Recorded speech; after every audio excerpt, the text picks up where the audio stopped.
Seoul-Tokyo relations went sour dramatically following Japan's trade restrictions against South Korea last month. And with the termination of GSOMIA, their relations have plunged to a new low.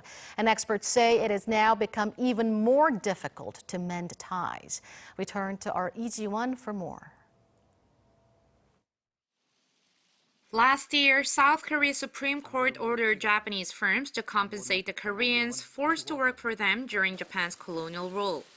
Japan refused to follow the order and imposed trade restrictions on Seoul, citing unspecified security reasons.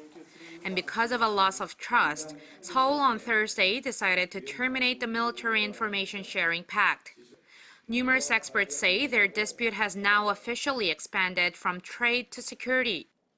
It seems Japan was hugely taken aback by Seoul's decision, and I think it showed South Korea's firm stance that it will face Japan squarely and firmly when it comes to historical issues.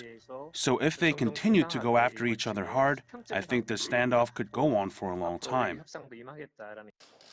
The consensus is that the dispute has become even harder to solve, and the experts differ on what will be the best way. The South Korean government should separate the problems. On the forced labor ruling, Seoul should think more about what it can do, focusing on providing relief to the victims.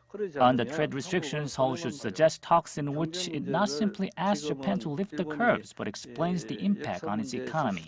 Then I think Japan will come to the table. And on the security issue, it's a regional matter, so efforts need to be made with Washington.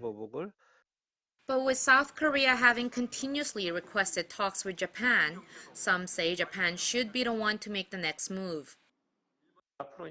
The South Korean government offered to talk with Japan numerous times to find a solution that satisfies them both, but Japan has not been responding to those or any other gestures. It's simply been saying that it or its firms cannot pay a single penny. Logically and ethically, that is not right. The solution is for Tokyo to come to the table with sincerity. Until that happens, Professor Yang says Seoul will have to take more countermeasures, including diplomatic outreach and a possible appeal at the WTO. The latest decision, he said, on the military intel pact was the least Seoul could do in that sense. Lee Ji-won, Arirang News.